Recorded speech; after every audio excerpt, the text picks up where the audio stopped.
সকালবেলায় ঘুম থেকে উঠে বাইরের দিকে যখন তাকাই, সবুজে ভরা এই প্রকৃতিটা দেখতে এতই সুন্দর লাগে। আর ওইদিকে কিছু মেয়ে ওরা ঘাস কাটছিল, আর আমরা ভাবলাম যে না, আজকে আমরা নিমের ডাল দিয়ে দাতুন করবো। তো বিনন নিমের ডাল কাটছিল, আমি বললাম প্লিজ আমার জন্য একটা কাটো, আমি আজকে মিসওয়াক করবো, কারণ দাঁত সত্যি অনেক সুন্দর হয়ে যায়, অনেক পরিষ্কার হয়, আর দাঁতের জন্য খুব হেলদি নিমের ওই দাতুনটা।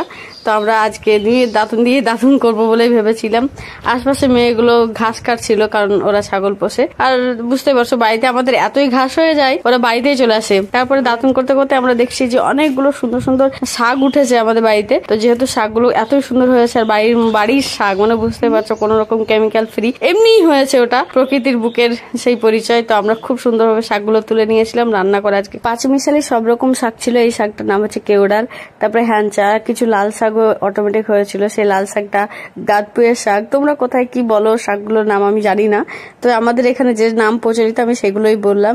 আর এই শাকগুলো সুন্দর করে মা ধুয়ে কেটে প্রেসার কুকারে দিয়েছিল সিদ্ধ করতে, কারণ শুধু একটু নুন দিয়ে সিদ্ধ করে নিব, তারপর একটা পেঁয়াজ দিয়ে লঙ্কা দিয়ে আমরা সেনে খাবো, এটাই ডিসাইড করেছিলাম। কারণ সত্যি বলছি, প্রকৃতির বুকে এই যে ন্যাচারালি ভাবে যে শাকগুলো হয়, সেই শাকগুলো সিদ্ধ করে সানা করে যদি খাই, তাহলে তার মানে ভিটামিন প্রোটিনগুলো একদম সুন্দরভাবে পাওয়া যায়। আর তেল দিয়ে খুব একটা খেতে চাইনি, কারণ আনহেলদি হয়ে যাবে। যেহেতু শাকটা সত্যি খুব সুন্দর ছিল, তাজা ছিল, তো সানা খেতে খুবই সুন্দর লাগবে। সিদ্ধ করার পরে মা সুন্দর করে ছোট ছোট করে পেঁয়াজ আর লঙ্কা কেটে নিয়েছিল, তার মধ্যে একটু লবণ আর একটু তেল দিয়ে ওই লবণ আর তেল পেঁয়াজটাকে সুন্দর করে হাত দিয়ে প্রথমে কচলে কচলে মচলে নেবে। তারপরে মা সেই শাকটাকে সুন্দরভাবে মচলে নিয়েছিল, যাতে খেতে আরো স্বাদ হয়। এই সময় এই সানাটাই কিন্তু স্বাদটাকে আরো বাড়িয়ে দেয়। তারপরে আমি এক থালা ভাত নিয়ে বসে যাব।